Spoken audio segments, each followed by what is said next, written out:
はい、ではメッセージの方に入っていきたいと思います。And yeah, with that, we'd love to get into the message. 今日はですね、もちろんイースターということで、イエス・キリストの死と復活の意味について話していきたいと思います。And so, as you know, today is Easter, so we'd love to talk about the death and resurrection of Jesus.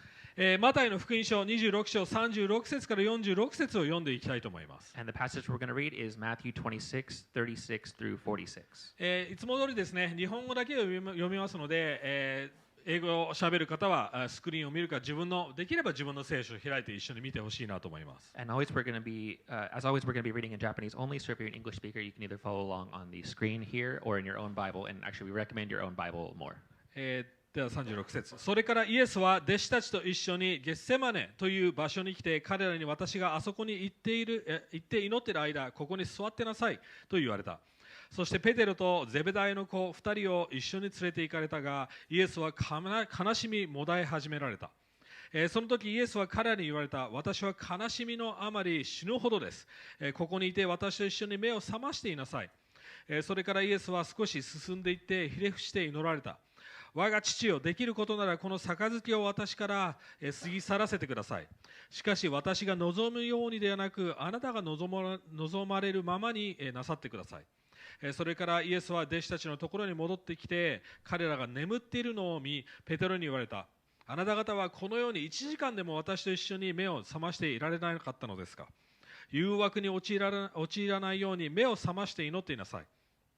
霊は燃えていても肉は弱いのです。イエスは再び2度目に離れていって、我が父を私が飲まなければ、この杯が過ぎ去らないのであれば、あなたの御心がなりますようにと祈られた。イエスが再び戻ってご覧になると、弟子たちは眠っていた。まぶたが重くなっていたのである。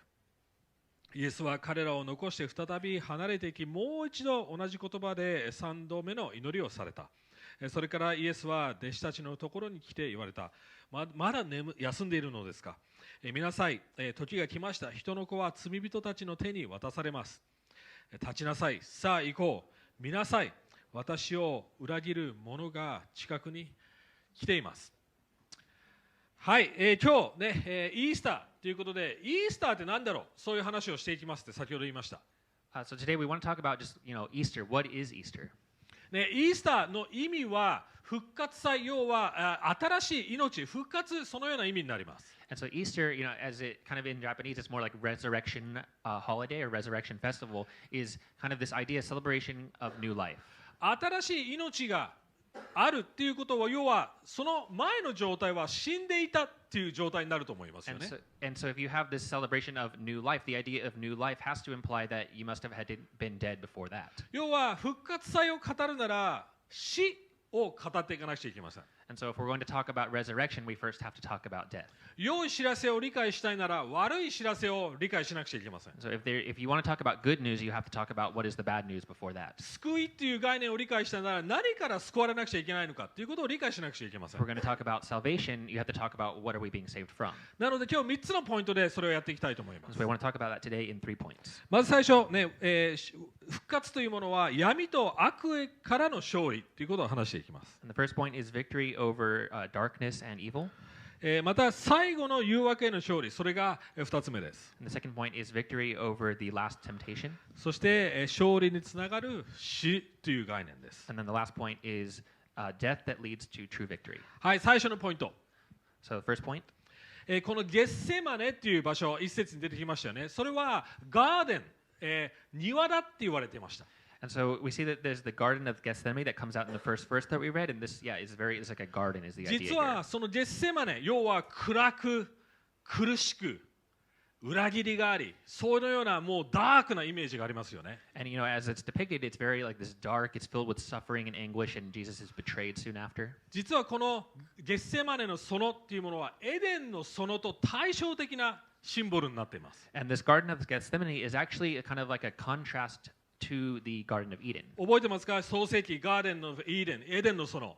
So do you guys remember Garden of Eden from Genesis? 神様と永遠に死も罪もなく、そして苦しみもない世界、完璧な世界でした。And so this was like a perfect world with no suffering, no pain, and you could live just forever with God. でもそこに悪魔がやってきて、アダムとエバを誘惑します。But then the devil comes and he tempts Adam and Eve. ここでもイエス・キリストが誘惑されています。And also here, Jesus is tempted as well. 神様に従うのか従わないのか、そういう誘惑です。アダムも同じ誘惑を受けました。And so he has the same temptation as Adam and Eve of like, are you going to follow God or not?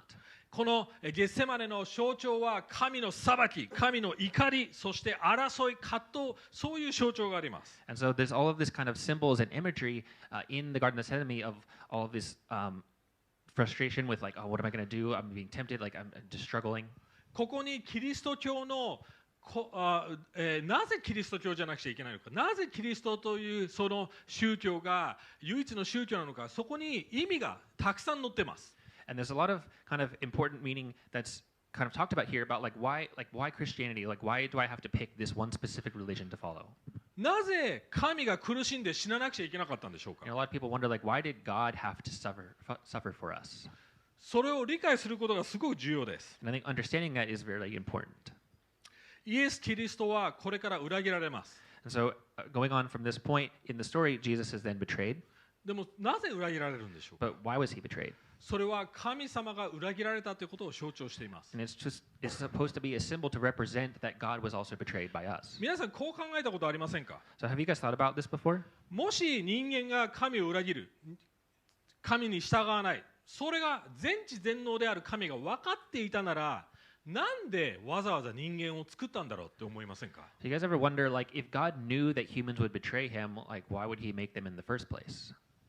なんで人間なんて存在を作ったんでしょうか。 Like why would he just go all out of his way to make humans knowing that they're just going to end up betraying him? 別の言い方をしたら、神様は自分が苦しむ、人間を作ったことによって自分が苦しむ羽目になるって分かっていながら、なぜわざわざ人間を作ったんでしょうか。 Another way to say it would be like God knows that if he makes humans, he knows they're going to betray him and it's going to cause him suffering. So why would he go all out of his way to make someone that's going to make him それ suffer? はすごく神学的に難しい質問です。 And it's a very, theologically very difficult で question. も一つだけ確かに言えるのは、それが神様の心だからです。苦しんででも愛を共有したい。苦しんででも自分が持っている幸せ、素晴らしいものを誰かと共有したい。そういう思いがあるからです。 Yeah, but one of the things that we can say about this is that it reflects God's heart, knowing that he wants to share love. He wants to love even if he knows it's going to hurt him. イエス・キリストの態度にもそれが現れています。 And this also is represented in Jesus as well.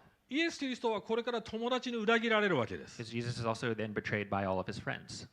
一緒に祈って私が苦しい時に一緒にいてって言いながらぐっすりに寝てる弟子たちがベストフレンドがいるわけですよ。 He's saying to all his best friends like, "Hey, I'm really struggling. I want you to pray with me," and they all just fall asleep. ユダがこれからやってきます。そしてイエス・キリストを売り飛ばします。 And then Judas later comes, and then Jesus gets taken away. なぜそこまでして神様に従おうとするんですか。 So how is he able to still obey God even if it's this bad for him? それは愛だからですよ。 And it's because of love. イエス・キリストはここでもだえ苦しみ始めている、そのように表現されています。 It's expressing here that Jesus is like really in anguish in the garden. 何がそこまで苦しかったんでしょうか。 And what was so distressing for him?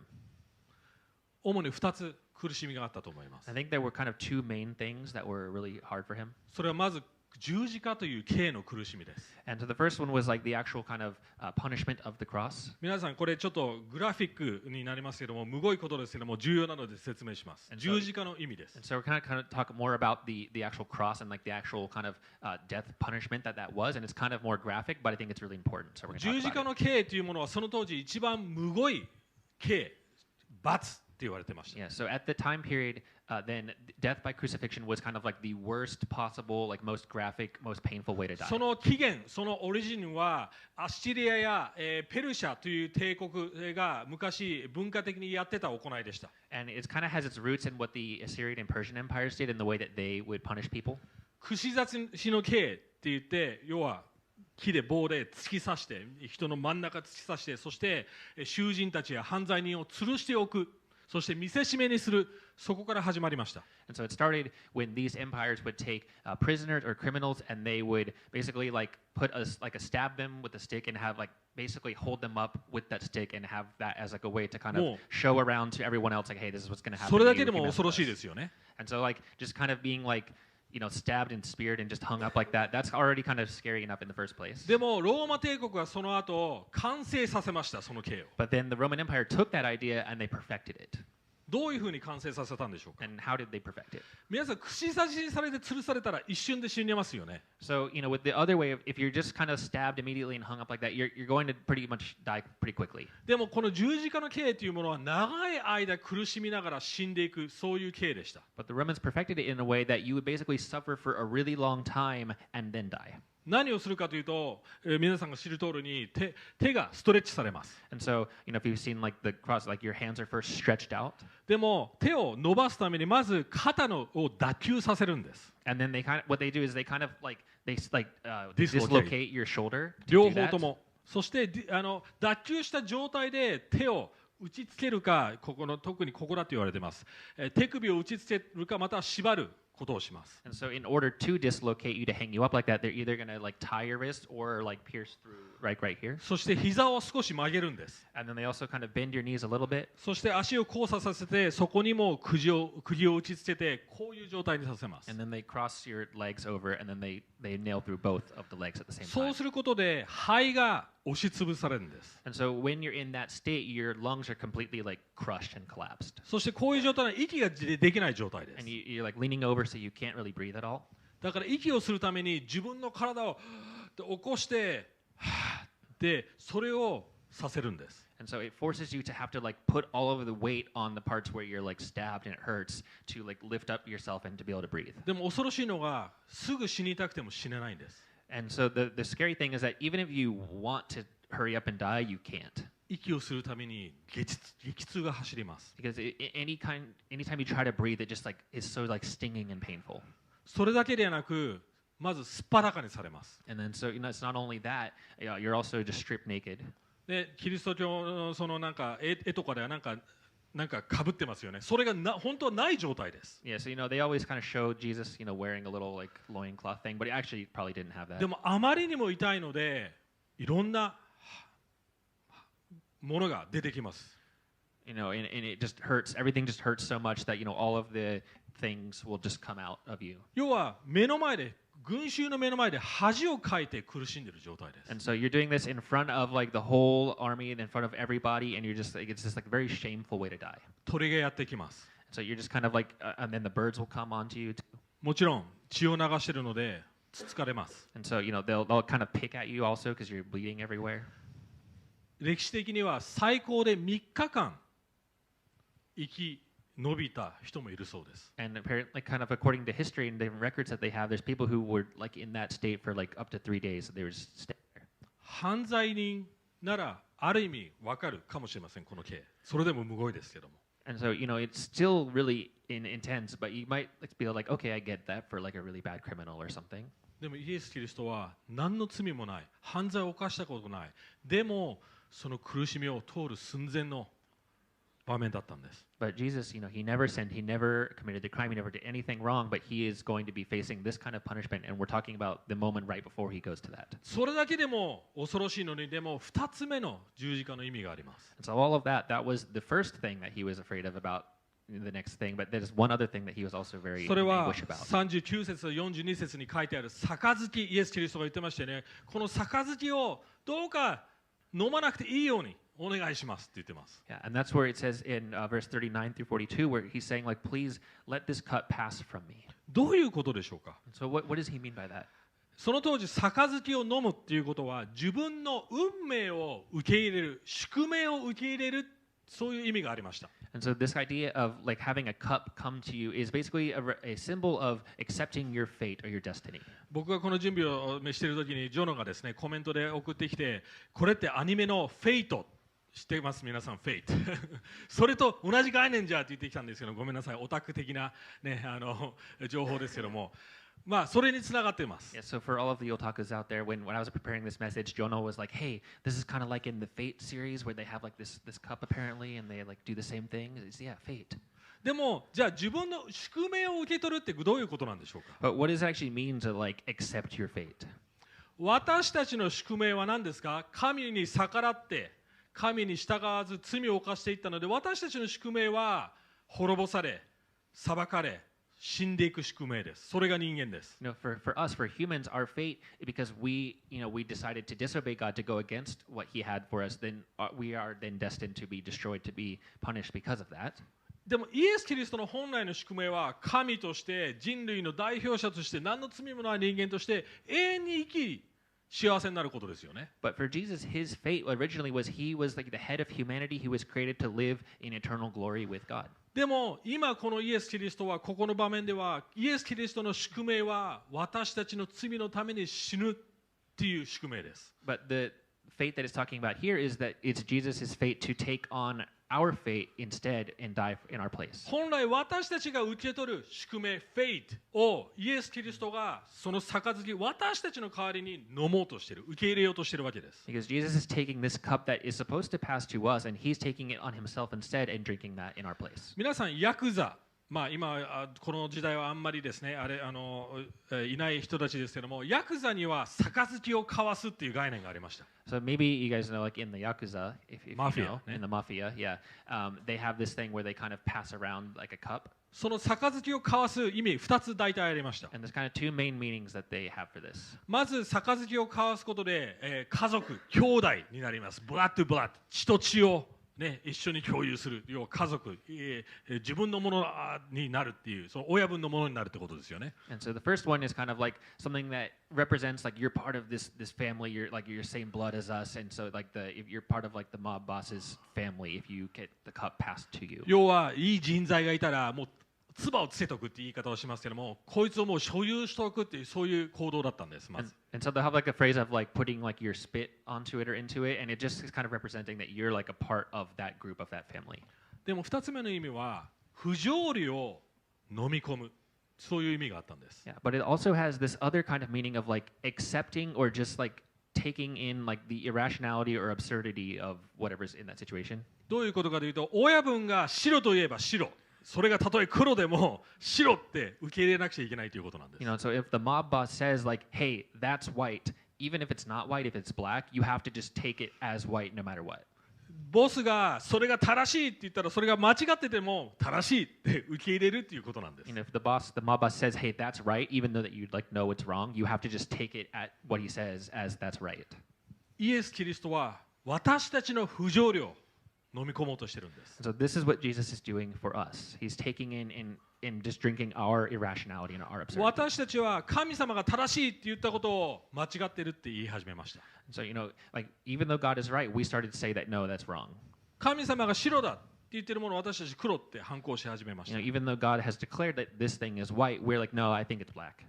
不条理です。And so it's just totally absurd. それだけでなくイエス・キリストは本来自分が受けるものでないものを受けなくちゃいけない、私たちの罪を背負わなくちゃいけない、不条理ですよね。And then it's also, you know, it's absurd and irrational that Jesus has to take on this thing that he was originally never intended to. 皆さん考えてみてください。私たちの人類の罪のすべてを背負うってちょっと想像できないかもしれませんけど、ちょこっとでも想像してみてください。So it might be really hard to imagine, but just try to imagine, you know, Jesus has to take on not just like one other person's sin, but like all of humanity. So that's not even just everyone right now, but everyone who has ever existed, all of their sin at once. 皆さん、どっかでホラー映画見たことありませんか？ So have you guys seen like a horror movie before at any ま point? たホラーじゃなくてもいいです。日本の大体の映画、絶望的ですよね。Yeah, or even not even just a horror movie, just even maybe a Japanese movie apparently, or just a movie that has like a very despairing kind of scene in it. 虚しくなりませんか？ Like there's this part where you just feel so like empty inside. 希望がなくなる、なんか鬱になったりしませんか？ You know, you feel like, oh, there's just no hope. I just feel so like empty. その1億倍考えてみてください。 So think about like that feeling just really strong, and then times like a billion or もう 10 billion. 絶望です。 It's just complete despair. そうですよね。 So like that's how he felt. あれこれこうあるべきじゃないっていう思いです。 And it's this feeling of like, wait, it's not supposed to be like this. それをイエス・キリストがとんでもない形で背負ってるんです。 And so this is the state that Jesus is in when he's taking on all of the sin. どういうことでしょうか。 And so what does this actually mean? 私たちに何の意味をなすんでしょうか。 And like, what does this actually mean for us? まず十字架、イエス・キリストが死ななくちゃいけなかったということは、私たちがそれほどの問題を抱えているっていうことを自覚するべきだっていうメッセージです。And I think the first thing is that when we look at the cross and we see that he's had to take this on for us, it actually shows like that's actually how bad our problem of sin is. でも私たちはずっとそれを無視して生きているのが私たちです。But you know, we tend to often we've always been ignoring that. 別に人生のどん底に落ちなくても、その自分の問題、この世界の問題分かるはずです。But I think even if we don't, slip into rock bottom in our own lives, we can still understand how broken the world is. 皆さん、友達がいたとしましょう。 So let's just say like you have a friend, でも友達に裏切られたとき、 and then like when you're betrayed by that friend, LINE でえって思うようなメッセージが来たとき、 you have like some kind of line come that has something crazy happens and you're just like, oh, I can't believe this. No, not the line, the line メッセージね。 The line, yeah. 落ち込みますよね。あれ、友情ってこんなもんだっけと思いません？ You just feel so like betrayed by them, and you're like, wait, what? I thought like we were friends. I thought this is what was supposed to be. ラブラブでボーイフレンド、ガールフレンドで付き合って、ラブラブで素晴らしい結婚式を挙げて、ラブラブでハネムーンに行きました。Or for example, you fall in love with somebody and everything is just love and everything's great, and you get married and you go on your honeymoon and everything is just so great. でもいきなり喧嘩が起こる。But then on your honeymoon you have your first fight like ever. 永遠に幸せにラブラブのはずじゃないのって落ち込みますよね。You get depressed and you're just like, I thought that this, we're just gonna stay like just in love forever, and it would just keep going. 大学に受かってこれからいい就職をして、もう人生確実に成功から成功できるんだ。でもとんでもないひどい同僚が隣の席に座ってる。こんなはずじゃって思いません？Or for example, you finally get through university, you graduate, everything's really great, you get to this great job, and you're just like, okay, I'm just going to keep going from one success to the next, and then you get to your job, and there's this really just annoying, really difficult coworker who's right next to you all the time. And you're just like, I thought it was just going to be better than this. 子供が生まれて超可愛い、もうこの子一生愛すって思って成長していくと、ある日嫌だって言い始める瞬間。Or you finally have a kid and it's just the cutest little kid ever, and you're just like, oh, I just love you, I'm just gonna love you forever, and then eventually they're just like, no, I hate this, and then they just start to go against everything you say. 子供って純粋じゃないの？ I thought children were so like pure and whatever. 家庭って素晴らしいものじゃないの？ I thought like we had like a great home and family. みんなどっかで感じてるんです。こうあるべきじゃないって思ってるんです。I think we all have this somewhere in our lives where like it's not supposed to be like this. 要は別の言い方をするとこうです。エデン、完璧な状態を思い起こしてるんです。And another way to say it is that we're kind of always remembering the Garden of Eden. We're like, this is how it was supposed to be. 私たちは苦しみを感じるべきじゃない、病気になるべきじゃない、死ぬはずじゃない。I shouldn't be suffering. I shouldn't have gotten sick. It should be better than this. キリスト教、クリスチャンになるっていうことは、ありのままの問題を受け入れることです。I think one of the great things about Christianity is that it really accepts you for who you are, as we are. 問題から目を背けないということです。It's not like turning away from any problems or issues that we have in our lives. ある人は言います。神を信じる、すごい弱い生き方だ。逆です。キリスト教で神を信じるということは現実を受け入れるっていう生き方です。I think a lot of people, they'll look at Christianity or like believing in a God and they're like, oh, that's like for the weak. That's just like a weak way of thinking. But it's actually a very, realistic way of looking at the world. でも初めて自分の問題が分かったときに解決が生まれてきます。But it's only when you actually first kind of look at your issues and your weaknesses that you're able to actually move forward and kind of have a solution to that. 皆さんその原理分かってるはずです。And I think that you guys kind of understand how this works. ナルトが本当に強くなったとき、どういう状態でしたか？ Or for example, when Naruto actually really became strong, like what actually happened to allow him to become strong? 自分の中のキュービ、自分の中にあるモンスター、自分の中の悪を受け入れたときです。It's when he finally accepted the monster within him. ルフィ、英語だとルフィですね。L の方ですね。ジャパン、日本ではルフィです。Or Luffy from One Piece? One Piece. Yeah. 強くなったきっかけなんでしょうか？ So like what enabled him to become strong? 俺は弱えって自覚したときです。Is when he finally realized like I'm so weak. 自分を変えることができない。自分を救うこともできない。It's when you realize that I can't save myself, I can't change myself. イエス・キリストが私たちが死ぬべき死を死んでくださり、受けるべき罰、生きるべき弱さ、感じるべき罪をすべて背負ってくれたんです。It's because Jesus took on the death that we were supposed to die, the punishment that we were supposed to take on, and the weakness that was our weakness. でもそれだけじゃありません。これが2つ目のポイント。And it wasn't just that. This is now going into the second point.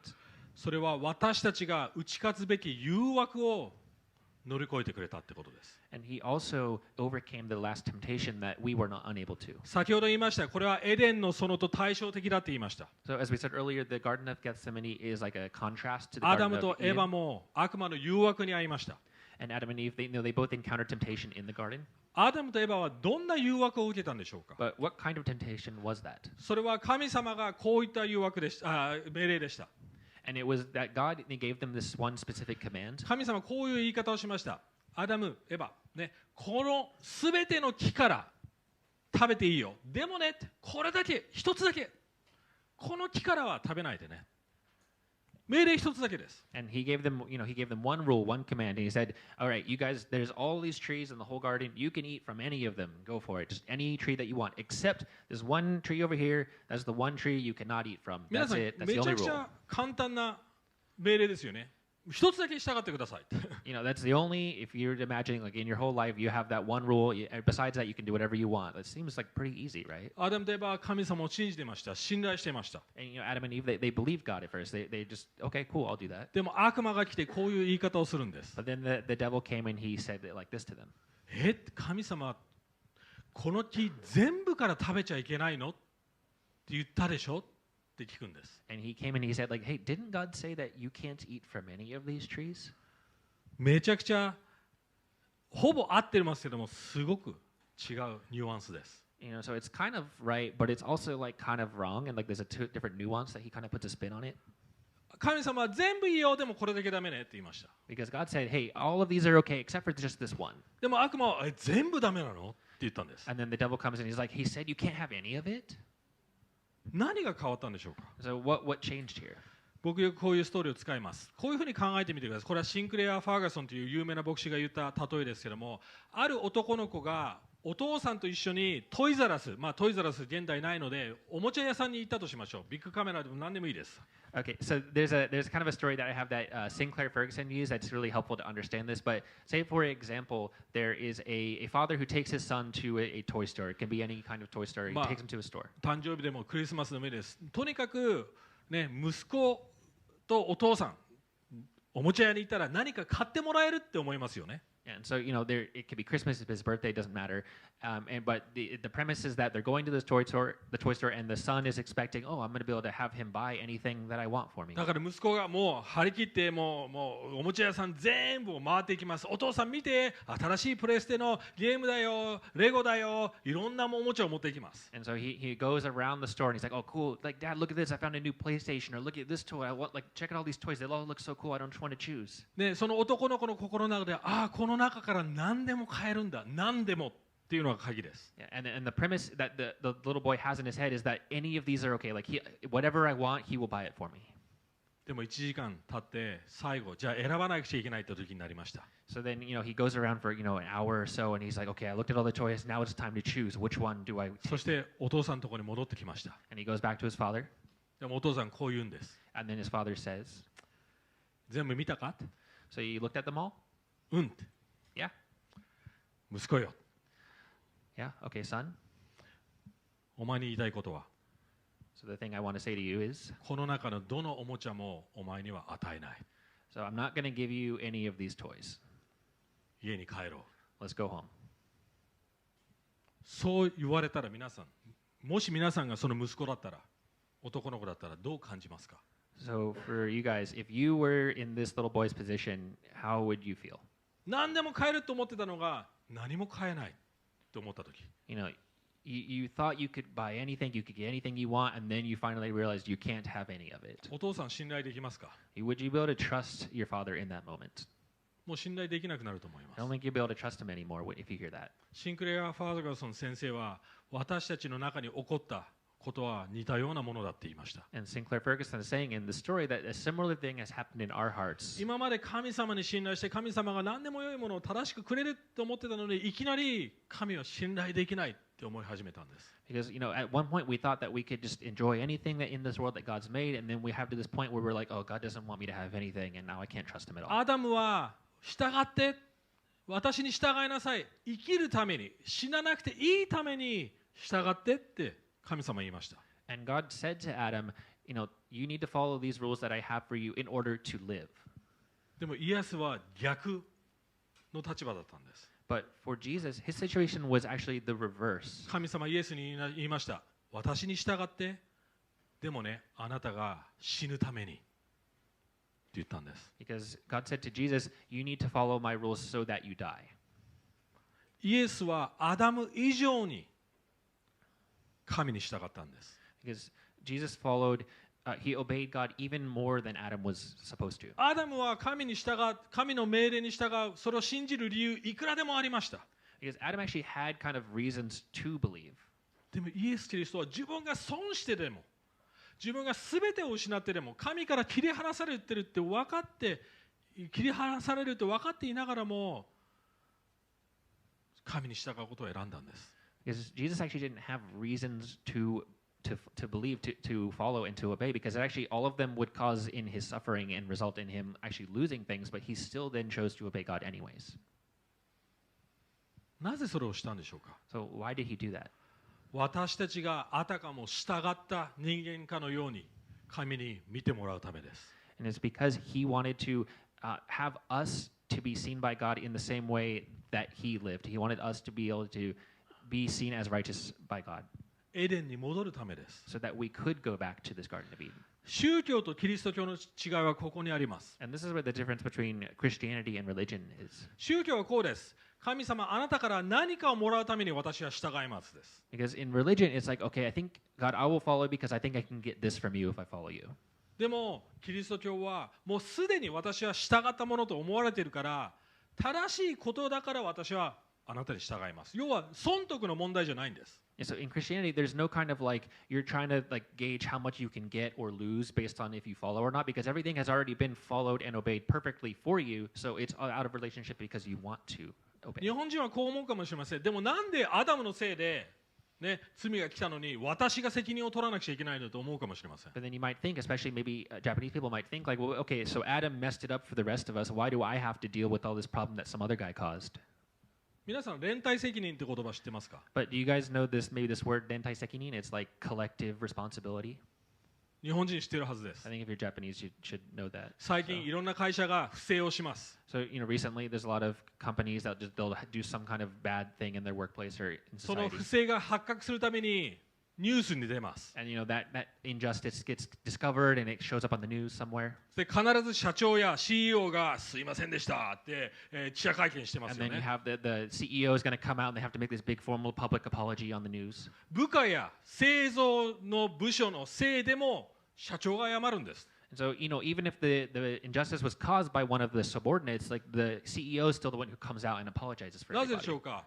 ボスが責任を持っているからです。 And why is that? It's because the boss has responsibility for the whole company. 人類の代表はアダムでした。 And so the representative of all humanity was Adam. だから私たちも責任取らされてるんです。連帯責任で And す。 so it's the same idea of like that's why we are all bearing that same responsibility で too. もイエス・キリストは逆をしてくれました。 But then Jesus took all of that and he reversed it all. 私たちの本当に正しい代表として彼は生きました。 Because he actually lived as the perfect representative of humanity. そして彼が私たちの代表になった時に彼がしたことが私たちの成果になるんです。 And then when he became our representative, all of the perfect way that he lived then became our merits. イエス・キリストを信じるということは彼を自分の人類の代表として選ぶことです。 It's because, as him becoming our representative, we're now able to, look at the way that he lived and take that and be like, okay, I choose that as my representative. イエス・キリストを代表としてないなら要は信者じゃない人たちはアダムを代表にして生きているということになります。 Because if you don't, choose to have Jesus as your representative, i.e., if you're not a Christian, you are in a state of continuing to have Adam as your representative instead. イエス・キリストは私たちが死ぬべき人生を死んでくれたわけだけではなく、生きるべき人生を生きてくれました。 Because Jesus did not only die the death that we were supposed to die, he also lived the life that we could not live. そして私たちが打ち勝てなかった誘惑に打ち勝ってくれました。 And he also overcame the temptation that we were not able to overcome ourselves. 最後これで終わります。 And so this is the last point. We will end here. So what? どういう意味？ Yeah, so what? Okay, hearing all this, yeah, 何 okay, が変わ whatever. るの？それを信じた私の人生どう変わるの？ We hear all this and it's like, okay, cool, like how is that supposed to affect my life? おお、めちゃくちゃ変わります。 And I think it really changes a lot. 今日2つだけそれ言います。 And there's kind of two main things. 一つ、生きる目的がひっくり返ります。 So the first one is that our reason, our purpose for living will change. 皆さん考えてみて、私たちがイエス・キリストを知らない、信じてないときは常にエデンに帰りたいと思って生きてるんです。 So if you think about it, for anybody who does not yet know Jesus, they're always actually really in a state of like, I'm trying to get back to that こんな Garden は of ずじゃ Eden. ない、こんなはずじゃない、あの完璧な状態、理想の状態に戻りたい、常に生きてるわけです。 It's not supposed to be like this. It's supposed to be better than this, and that's kind of my motivation. I'm trying to get back to that. 愛されたい、幸せになりたい、満たされたい、成功したい、常にそういう状態に戻りたいわけです。 I want to be loved. I want to succeed. I want things to just be better. I want to go back to that. でもそれがすでに満たされてるって自覚したらどうでしょうか。 But if you realize like that is actually already been completed, like it's already, that state of like being is actually already possible. Like how would you react if you knew that? 皆さんこの概念有名ですよね。死に直面するとき、私たちは走馬灯のように自分の人生を振り返るってよく言いますよね。For example, like if you think about people at the end of their life, they know they're going to die soon. There's like it's kind of like a cliche almost. People start to think back about their lives and how they lived it. そして後悔し始めるってよく言いますよね。 And a lot of people often start to have regrets about the way they lived their lives. あの時もっとあの人と時間を過ごしておけばよかった。 It's like, oh man, I wish I spent more time with that person. あの時そんなもうどうでもいいことじゃなくてもっと重要なことに生きるべきだった。 I should have spent more time on these more important things and not all these dumb wastes of time. もっと家族との時間を大切にしたかった。 I should have put more time with my family. もっと違う決断をしていたかった。 I should have decided that differently. もっと妻を愛しておけばよかった。 I should have loved my wife more. なぜそう思うか知ってますか？ You know why we think this way? それは人生の最後で、ああ、こうあるべきじゃなかったって究極的に感じる瞬間なんだ。それが最後のチャンスなんです。 Because that is kind of our last chance where we realize like, oh right, it wasn't supposed to be like that. 言ってる意味わかりますか？ You guys see what we're saying here? 要は究極的にエデンに戻りたい、戻るべきだって感じる瞬間なんです。 That's when we really ultimately kind of start to feel and realize like I was trying to get back to the Garden of Eden. すなわちイエス・キリストを信じるということはもうエデンに帰れるって前提で生きれるんです。 But believing in Jesus is basically kind of realizing and coming to the conclusion that okay, the premise is actually you can go back to the Garden of Eden. そうなるともう生きる目的自体が変わりますよね。 So once you realize that, then you don't have to constantly try to go back because you know that you can go back. So your whole like reason for living can change. 別の言い方をするともう自分のために生きなくていいんです。 And another way to say it is like you don't have to live for yourself anymore. 自分にこだわらなくていいんです。 You don't have to like try to force yourself to change anymore. 自分がどうにか成功するために必死すぎなくていいんです。 You don't have to get super like desperate to try to force whatever you're working on to succeed. あの子よりも可愛くならなくちゃいけない。あいつよりもかっこよくならなくちゃいけない。もうそんなゲームしなくていいんです。 You don't have to play that game anymore of like I have to be as cool as that person or look as pretty as that person. You don't have to do that anymore. インスタグラムでこういう生き方したいなってもう思わなくていいんです。 You don't have to constantly be looking at Instagram and be like, oh, I wish I could be like that. I wish I could do that thing and constantly like envious of others around you. You もう don't have 後 to do that 悔が anymore. ないんです。 Because once you get into the state, there's no more regrets anymore. それが2番目の要素です。要はある意味人生に余裕ができるんです。 And that's the second point is that in a sense you kind of have like more like margin and kind of like freedom in your life. You're not constantly like driven by these cravings. もっと寛大になれます。 You can be more generous. 誰かが傷つけてきたらそんなに別に大きなダメージ受けなくていいんです。 If you're hurt by somebody, if somebody does something rude to you, you don't have to like take that onto you as like this fatal blow. Like, you're just like, okay, like that's fine. Like, but it doesn't like, destroy you anymore. 誰かに愛されてる愛されてないそんなことにもう振り回されなくていいんです。 You're not kind of constantly swayed by like, oh, who likes me, who doesn't, whose good side and bad side am I on now? You don't have to be worried about it. 僕も結婚しています。 I'm married now. 妻の感情です。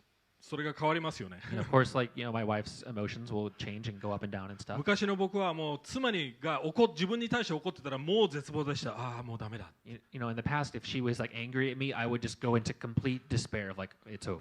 僕も気をつけないとそれを忘れてしまいます。If I don't pay attention, if I'm not careful, like something's gonna get really bad. 娘がパパを愛してくれてないと、でもダメージもかなり食らいます。Or if my daughters like didn't love me in the way that I was hoping them to love me, then I would just get really, really like hurt by that and be like, oh, I don't know what to do. リュウタさんの今日のメッセージあんま良くなかったって言われたら、うわダメージもザーってきます。Or in the past, if somebody was just like, yeah, I don't know, Ryuta, I don't know if your message was that good today, it would just really just destroy me. もうそこまで落ち込まなくていいってことですよ。But in this example, like I don't have to get so disappointed and depressed by when those things happen. 結婚してる結婚してない関係ないんです。If you're married or not, it doesn't matter. お金持ってる持ってないもうどうでもよくなります。If you're rich or if you're poor, if you have money or not, it doesn't matter. 本当の意味で人々のために生きれるようになるんです。Because really, in the truest sense, you can live for other people. それがクリスチャンの生き方です。And that is the life of a Christian. 希望に満ち溢れ、そして確実にエデンに戻れる、それ以上素晴らしい世界が待っている。その余裕です。And there is a world that is even better than the best thing that we could hope for of going back to this Garden of Eden. イエス・キリストが復活したから。And it's because Jesus rose from the dead. 最悪のデスですよ。死、最悪の悪を乗り越えてくれたから。And it's because he overcame the worst death, the worst evil for us. 最悪の不条理を私たちの代わりに受け入れてくれたから。It's because he overcame the worst absurdity and he accepted us in our place forward. 今日そのイースター復活祭の意味を理解してください。So we really just want you to be able to truly understand Easter and what it truly means.